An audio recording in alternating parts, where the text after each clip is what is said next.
Bonjour, bienvenue dans Le Monde en question, un programme destiné à éclairer les grands enjeux de notre époque. Un programme proposé par Citizen Web, votre web TV. Pour ce nouveau numéro du Monde en question, on va s'interroger sur l'identité française. Qu'est-ce qu'être français aujourd'hui?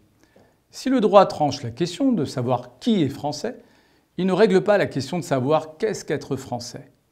Or, cette question s'est imposée au cœur du débat public. Elle anime les plateaux télé, comme les campagnes électorales, et ce, désormais depuis quelques décennies. Il s'agit là d'une interrogation légitime, dès lors qu'il s'agit de définir les termes de notre contrat social, les conditions de notre capacité à vivre ensemble. Il n'empêche, la polarisation du débat public autour d'un questionnement identitaire, devenu obsessionnel, plonge le pays dans un climat pour le moins pesant. Comme s'il traduisait une panique morale face aux différents changements qui traversent notre société. Sur la scène politique et médiatique, la normalisation des idées et expressions issues de l'extrême droite a permis la diffusion d'une vision étriquée de l'identité nationale, une vision reflétant une sorte d'ethnocentrisme nombriliste.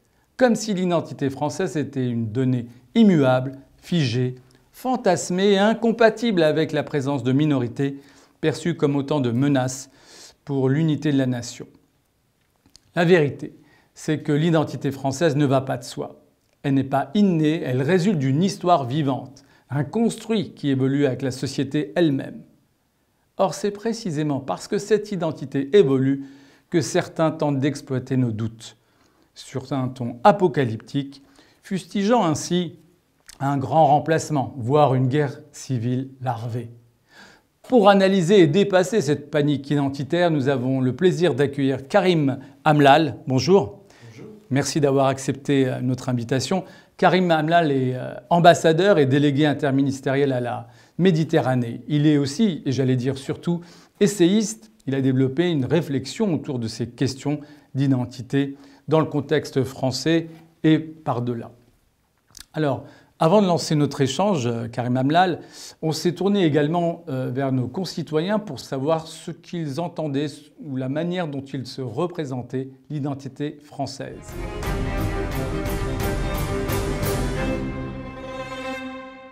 C'est la langue, c'est l'appartenance à un pays, c'est l'appartenance à des coutumes, à des traditions. Et à partir du moment où vous parlez la langue française, que vous vous exprimez, que vous comprenez ce qu'ils disent, aujourd'hui il s'avère qu'il y a un problème de racisme, un problème d'intégrisme. Et vous le connaissez, l'hymne national? Absolument. Vous pouvez me le chanter? Non. C'est la base justement d'être français. D'ailleurs, quand ils passent pour acquérir la nationalité française, c'est la première chose qu'on leur demande. C'est en fin de compte une société multiculturelle avec beaucoup d'apports et une richesse extraordinaire. À travers les livres, le cinéma, les paysages, je me sens française. C'est la solidarité, l'entraide, et puis des moments comme ça aussi où on peut se retrouver, discuter avec des gens qu'on ne connaît pas forcément et puis d'autres personnes qu'on connaît. Oui, c'est important, oui. Pour moi, c'est le partage, c'est l'échange, c'est de faire valoir les potentiels de chacun, le bien vivre ensemble et le bien-être, évidemment. Karim Amlal, nos concitoyens ont une représentation de leur propre identité, ont leur propre définition de ce qu'est être français. Quelle est votre conception ? Je crois qu'ils ont tous raison parce qu'il n'y a pas une seule définition de ce que ça veut dire être français. Je me souviens, mais ça rejoint un petit peu ce qui était dit dans le cadre du micro-trottoir, d'un sondage, il y en a eu plein qui datent je crois, de 2019 ou 2018, où on posait la question aux citoyens, à des personnes d'ailleurs, qu'est-ce que c'est qu'être français ? Majoritairement, les gens parlaient de liberté, égalité, fraternité, d'autres parlaient de la gastronomie, d'autres parlaient de la laïcité, d'autres parlaient des modes de vie, de la culture, bref, et je crois que tout le monde a raison finalement. Être français, c'est tout ça. Après, il y a des façons de répondre peut-être un peu plus rigides, c'est le cas de le dire, une définition juridique de ce que c'est qu'être français, c'est avoir la nationalité française en vertu d'un principe très ancien et fondamental qui est le droit du sol. Tous les pays n'ont pas une conception du droit de la nationalité qui repose sur le droit du sol. C'est le cas en France et c'est très important. Je crois qu'on peut avoir aussi une définition très géographique, hein, c'est le fait d'habiter en France qui est beaucoup plus inclusive. Ma définition de ce que c'est qu'être français, c'est, je crois, un peu une synthèse de tout ça. C'est s'inscrire de façon consciente ou pas, parce que le volontarisme qui est à l'origine de la célèbre phrase de Renan, le plébiscite de tous les jours, etc., c'est très important, bien sûr, que ce soit un acte volontaire, mais pour beaucoup de gens, on ne se réveille pas tous les matins en disant « je suis français, je me sens français et je sais ce que ça veut dire ». Donc il y a aussi une forme d'inconscient qui est très importante. Mais je crois que c'est s'inscrire dans un destin et dans un récit collectif. Et destin parce que c'est là où nous allons, et récit, c'est ce que nous sommes et ce que nous faisons ensemble. Et le mot le plus important là-dedans, c'est collectif en fait. C'est collectif ou commun. Et il y a quelque chose de très important autour des définitions. Je ne suis pas sûr que ce soit la question la plus importante en réalité de qu'est-ce que c'est qu'être français. Ce qui est clair, c'est qu'il ne peut pas et il ne doit pas y avoir de définition rigide et définitive de l'être français. En revanche, il y a quelque chose sur lequel on peut travailler tous ensemble. Peut-être que vous allez me poser question là-dessus. Et ce n'est pas la même chose, c'est qu'est-ce que c'est que se sentir français? Et comment on fait pour se sentir français? Ce qui renvoie au sentiment national, et comment est-ce qu'on produit un sentiment national? Mais c'est une toute autre question. Et si vous voulez, je continue là-dessus sans aucun problème. Non, j'ai cru que vous alliez justement développer ce lien entre le fait d'être français et le sentiment de l'être effectivement, si vous préférez. Donc c'est peut-être en lien avec un sentiment à la fois distinct mais constitutif, notamment le sentiment d'être discriminé en France pour certains de nos concitoyens? Je crois qu'on peut être français et ne pas en avoir foncièrement conscience, ne pas l'avoir conscientisé, comme on dit, de façon scientifique. Et je crois aussi qu'on peut et qu'on doit éprouver un sentiment d'appartenance, non pas à une définition rigide et étriquée de ce que c'est qu'être français, mais à un collectif. Et c'est très important parce que c'est quelque chose de très politique dont il s'agit, pour qu'on suscite, pour qu'on produise même, pour qu'on fabrique ce sentiment d'appartenance, qui est le sentiment national, il faut y mettre beaucoup de choses. Il faut y mettre du sien, il faut y mettre de la volonté politique, et il faut de la reconnaissance. Il faut que chacun d'entre nous, quelle que soit son origine, sa provenance, son statut, son milieu, soit en capacité de se sentir appartenir à l'être français ou à la nation. Et ça signifie effectivement qu'il faut d'abord commencer par reconnaître tout le monde, reconnaître toutes les trajectoires, tous les récits collectifs, reconnaître que la France, c'est un collectif qui vient de partout et qui n'est sûrement pas le produit d'une race, c'est affreux, ou d'une religion, ou d'une vision ethnocentrée de la nationalité ou de la nation. J'entends bien, mais le discours autour de l'identité française, aujourd'hui, il est tout sauf inclusif, en tout cas le discours dominant. Et là, pour le coup, ce n'est pas le propre du discours d'extrême droite ou des figures de l'extrême droite. C'est un discours quasiment dominant qui consiste à fragmenter notre représentation collective. Bien sûr. Je crois qu'il faut les deux. Il faut à la fois produire de l'inclusivité par différentes choses, reconnaître l'ensemble des apports de chacun à notre histoire nationale, qui est aussi une histoire mondiale, notre part d'africanité, notre part de Maghreb, notre part d'Asie, etc., etc., parce que la France est un pays pluriel, c'est le socle de son histoire et de la nation. Donc je crois qu'il faut ça. Et ça passe par beaucoup de reconnaissance beaucoup de reconnaissance. Et oui, nous mais n'en avons encore une pas fois, assez. au contraire, aujourd'hui, ça nourrit plutôt beaucoup de crispation et beaucoup de rejet et de discours d'exclusion. Tout à fait. Et je crois qu'il faut effectivement, au contraire, de la reconnaissance. Et ce qu'on appelle le vivre ensemble de façon un peu lénifiante et parfois un peu béate, c'est ça, c'est reconnaître. J'aime beaucoup un livre qui a un titre un peu choc, qui s'appelle « Nous sommes tous des sans-mêlés », qui est un livre d'un historien qui s'appelait Lucien Febvre, le père de l'histoire des Annales, et qui a écrit ce livre « Nous sommes tous des sans-mêlés » et qui fait l'inventaire de tout ce que la France doit au monde. Et sur le plan linguistique, sur le plan gastronomique, etc., et qui montre que la France, c'est un pays-monde. Et nous tous, nous en sommes à la fois les auteurs et les récipiendaires.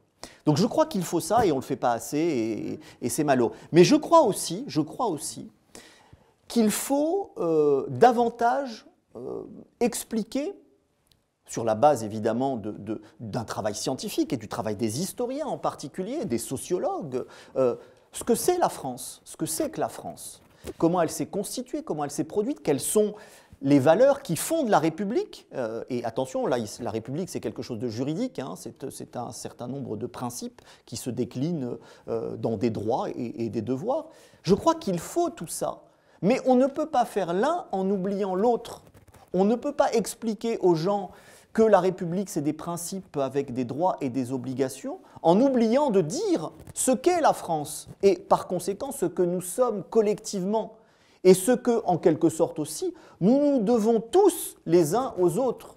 C'est-à-dire que nous sommes tous, comme le disait Lucien Febvre, des sans-mêlés, d'une manière ou d'une autre. Et c'est ça qui fait, je crois, la beauté, mais fondamentalement, me semble-t-il, la richesse inouïe de ce pays, et qui devrait être pour nous un levier d'action, un levier d'influence, un levier de rayonnement. Et évidemment, il est malheureux, mais j'ajoute que ce n'est pas nouveau, parce qu'en réalité, vous connaissez mieux ça que moi, mais au XIXe siècle, les conceptions étriquées de la nation, qui ont nourri quand même une large part de notre histoire, y compris récente, faisaient florès, hein, conception de Barès, qui d'ailleurs inspire certains hommes politiques aujourd'hui, la terre et les morts, enfin, cette vision... Maurras aussi. Maurras, évidemment, cette vision très ethno-nationaliste de la France, c'est quelque chose qui n'est pas du tout nouveau, qui n'est pas récent, qui irrigue notre histoire nationale pour le coup, nos représentations, mais surtout notre histoire politique. Oui, vous avez tout à fait raison. Je dirais qu'il y a à la fois effectivement l'irruption de vieux démons idéologiques que vous avez rappelés, et en même temps, parallèlement, je dirais, le dévoiement de principes républicains extrêmement forts. Je pense notamment à la laïcité qui est, encore une fois, dévoyée lorsqu'on s'en tient aux discours qui sont déclinés, malheureusement, autour d'un principe qui est instrumentalisé à des fins qui ne sont pas en lien avec sa vocation. Et en même temps, en vous écoutant, on se dit, bon, en réalité, la France est une société multiculturelle, par définition. Alors, de mon point de vue, il y a une forme d'ambiguïté quand même autour de l'expression et de la notion de multiculturalisme. Parce que d'un côté, on est d'accord, on est de facto dans une société où coexistent des cultures incarnées par des individus, et puis de l'autre, nous n'adhérons pas forcément à ce qu'on appelle une doctrine ou la doctrine multiculturaliste, et qui consiste dans la nécessité de reconnaître des droits particuliers à des minorités particulières. Autrement dit, on peut très bien, je ne sais pas ce que vous en pensez, on peut très bien reconnaître une situation de fait. Nous sommes dans une société multiculturelle sans adhérer à une doctrine multiculturaliste à l'anglo-saxonne qui consisterait à reconnaître, encore une fois, des droits spécifiques à des minorités. Vous avez tout à fait raison, c'est une distinction fondamentale et qui malheureusement, sur laquelle on fait l'impasse dans le débat politique, qui a tendance à systématiser et simplifier les choses à l'excès. Le multiculturalisme, c'est deux choses, vous le dites très bien, c'est une réalité empirique. La France est un pays, un vieux pays même, multiculturel et multicultuel. C'est une réalité sociologique, c'est comme ça.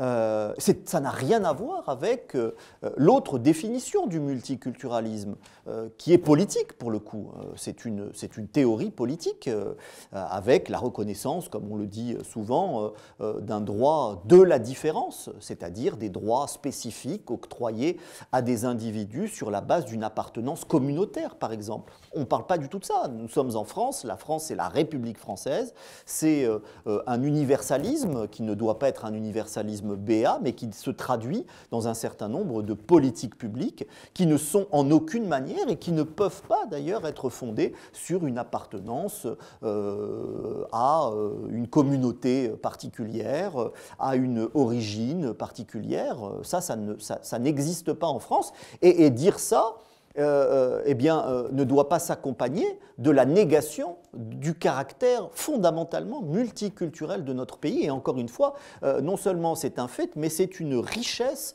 qui est considérable. Dans le monde d'aujourd'hui, les sociétés multiculturelles sur le plan sociologique sont les sociétés qui produisent de la richesse, qui produisent de la créativité. Les sociétés homogènes, et malheureusement trop homogènes souvent, sont des sociétés qui se meurent. Donc c'est une preuve et un instrument de notre vitalité dans tous les sens du terme. Donc une république indivisible, mais dans le cas d'une société multiculturelle. L'équation, grosso modo, elle est là, elle pourrait être très claire. Alors pourquoi autant d'ambiguïté et pourquoi la confusion est entretenue, notamment à travers ces discours qui fustigent le multiculturalisme sans qu'on ne sache en réalité de quoi il s'agit? Est-ce que ceux qui fustigent le multiculturalisme fustigent en réalité la société telle qu'elle est, ou est-ce qu'ils fustigent une espèce de perspective d'une doctrine qui n'est pas appliquée en France? Car, encore une fois, nous sommes une république indivisible. Oui, je crois que c'est plutôt le deuxième argument que vous évoquez. Ce qui est certain, c'est que on est dans une phase qui n'est pas nouvelle, qui malheureusement s'inscrit dans le temps long et dans un temps de plus en plus long, une phase de crispation identitaire, qui s'explique par bien des facteurs. Ce serait long de revenir dessus, mais enfin un certain nombre quand même, qui est pour bon nombre de nos concitoyens, de nos amis, de membres de nos familles, eh bien une incompréhension du monde, des tensions, de la peur, une angoisse existentielle. Vous comprenez les concepts de grand remplacement, de guerre civile larvée, exprimés par les Renaud Camus et autres Zemmour? Je crois que tout ça relève de l'irrationalité. Ça a été documenté par nombre de scientifiques éminents depuis très longtemps, des historiens, des ethnologues, des démographes. Évidemment, je crois que c'est tout simplement un fantasme, et un vieux fantasme de l'extrême droite, encore une fois, qui ne date pas d'hier, mais vraiment d'avant-hier, qui remonte au tréfonds de notre histoire politique, au XIXe siècle, et aux soubresauts qui ont suivi. Donc c'est cette pensée rance, en quelque sorte, qui fait de l'autre, de l'altérité, de l'étranger, de l'immigré, du musulman, de l'arabe, puisque nous y revenons en quelque sorte, de tous ceux qui ne sont pas conformes à la norme que l'on veut absolument présenter comme étant la norme, et qui ne correspond évidemment qu'à une norme qu'on a dans la tête, ou que certains ont dans la tête, et qui ne correspond à aucune réalité sociologique, puisque la réalité sociologique de notre pays, c'est effectivement un État multiculturel. Je crois que tout ça, finalement, relève non seulement du fantasme, peut-être de l'argument politique pour certains, parce que dans un contexte de peur croissante, la globalisation, des conditions économiques qui sont difficiles, une pandémie mondiale, bref, pour tout un tas de raisons, beaucoup de nos concitoyens ont peur, et ils ont des raisons d'avoir peur. Et je crois que dans ces circonstances-là, qui ne sont pas nouvelles, brandir l'autre comme étant le responsable de tous les maux, la vieille tactique du bouc émissaire, eh bien c'est ce qui fonctionne. C'est d'ailleurs ce qui a fait le succès du Front National et du Rassemblement National, et de ces séides encore aujourd'hui. Oui, sauf que quand même, même si on a vécu des années 30 déjà assez marquant du côté de la violence politique nourrie par ce type de discours, on a l'impression de revivre ce type de séquence dans la mesure où on a quand même cette impression, notamment en lisant un certain nombre de rapports ou de notes des services de renseignement intérieur, suivant lesquels la menace terroriste d'extrême droite est une menace réelle, voire très très réelle. Est-ce que vous craignez ce passage à l'acte du discours politique à la violence politique ? Bon, on ne peut que le craindre quand on regarde un peu en arrière, effectivement, et quand on regarde, même si les choses ne sont pas tout à fait comparables, ce qui s'est passé dans les années 30 et le point d'arrivée, malheureusement, de cette banalisation, de cette fascisation, en quelque sorte, du débat public, des idées dans le débat public et d'un certain nombre d'un lent glissement, d'un lent mais constant glissement vers l'irréparable, finalement. On se dit que ça peut toujours arriver, et c'est vrai que depuis un certain nombre d'années en France, les digues cèdent les unes après les autres, et on assiste sur un certain nombre de sujets, identitaire en particulier, à une banalisation à nouveau de ces idées-là, avec ce sentiment que l'histoire se répète. Bon, ça doit nous obliger, hein, bien sûr, ça doit nous obliger, nous, en tant que responsables publics, les décideurs publics, les élus, les journalistes, évidemment, qui ont une grande responsabilité là-dedans. Dans un contexte marqué par une concentration des médias dans les mains d'entrepreneurs milliardaires, mais avec un agenda politique. Ça aussi, c'est relativement nouveau et prégnant dans notre société. Tout à fait. Que peuvent faire les pouvoirs publics face à ce phénomène ? Je ne peux pas rester spectateur. Non, je crois qu'il faut veiller à assurer le pluralisme. Je crois qu'il faut veiller à assurer le pluralisme et sans doute que certaines institutions, je ne sais pas, mais en tout cas que certains médias et même que certains journalistes ne prennent pas cette responsabilité suffisamment au sérieux par les temps qui courent, ce qui explique pas tout, hein, bien sûr, parce que la montée de l'extrême droite est un vieux phénomène, comme on le disait, et d'où le parallèle avec les années 30 qu'il faut quand même nuancer, mais c'est quelque chose qui s'accroît à mesure que un certain nombre de personnes en France se font du souci pour eux-mêmes, pour leur avenir, la peur du déclassement, etc. Enfin, il y a beaucoup de choses, beaucoup de facteurs qui expliquent ça. Mais l'un de ces facteurs, c'est précisément cet étiolement de la responsabilité collective, en particulier de ceux qui ont la charge de veiller effectivement au pluralisme des débats et puis à ce que, effectivement, parce que vous parliez d'une personnalité politique d'extrême droite, je veux dire, c'est des gens qui ont été condamnés, devant les tribunaux parce qu'ils ont tenu des propos illégaux, tout simplement, des propos qui ne relèvent pas de la liberté d'expression, mais des propos qui relèvent d'un délit, qui manifeste un comportement délictuel. Donc je vois qu'il faut faire très attention à tout ça, et c'est une responsabilité collective. Oui, mais justement, le fait que ce type de discours soit banalisé, normalisé, par le fait que Éric Zemmour, pour ne pas le citer maintenant, continue de pouvoir accéder aux médias comme si de rien n'était, malgré sa condamnation, est-ce que ce n'est pas précisément le signe d'une crispation tout à fait singulière ayant atteint un degré rarement atteint précisément. C'est-à-dire que cette banalisation-là, quand même, elle fait écho, malgré tout, aux pages les plus sombres. Comment expliquer la faiblesse des contre-pouvoirs en cette période ? Est-ce que précisément, ce n'est pas notre constat du départ, à savoir qu'on est dans une société de plus en plus multiculturelle, qui nourrit ce type de discours de plus en plus extrémiste et de plus en plus normalisé ? Je crois que ce n'est pas l'accès... On n'est pas dans un cercle vicieux. Je crois que ce n'est pas l'accès des personnalités que vous évoquez aux médias ou aux espaces d'expression qui est problématique. C'est bien qu'ils puissent le faire et je crois que ce serait encore plus contre-productif qu'ils ne puissent pas le faire. Ça me paraît évident. Le problème, je pense, n'est pas dans l'accès à ces espaces d'expression et aux médias en l'occurrence, qu'à la question... Peut-être pas des contre-pouvoirs, bien qu'elles se posent d'une autre manière, mais à la faiblesse de l'examen critique. Dire qu'il est normal que Éric Zemmour, par exemple, puisse accéder aux médias. Il en a le droit, et comme tout autre candidat putatif à l'élection présidentielle. Il y a des règles qui régissent cela, qui sont, me semble-t-il, correctement assurées. Là n'est pas le problème. Le problème, c'est qu'il est un boulevard devant lui. et c'est que dans un certain nombre de ces espaces, pour les raisons que vous avez évoquées, de concentration des médias, etc., il n'est en face de lui aucune objection, aucune critique, que son examen, que son discours ne donne lieu à aucun obstacle en réalité, mais aucune contre-argumentation.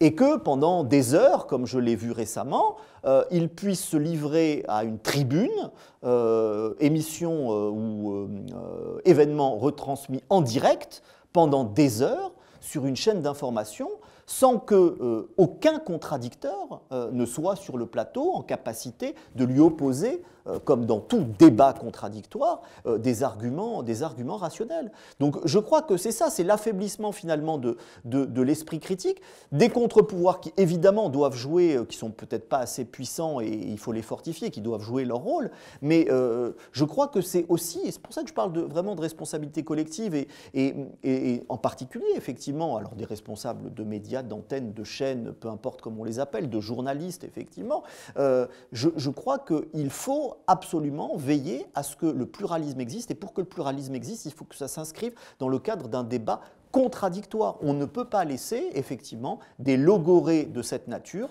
se répandre comme ça sur les ondes sans y apporter, ou sans possibilité même que quiconque puisse y apporter une contradiction. Ça n'est pas, je veux dire, c'est comme ça qu'on lave des cerveaux.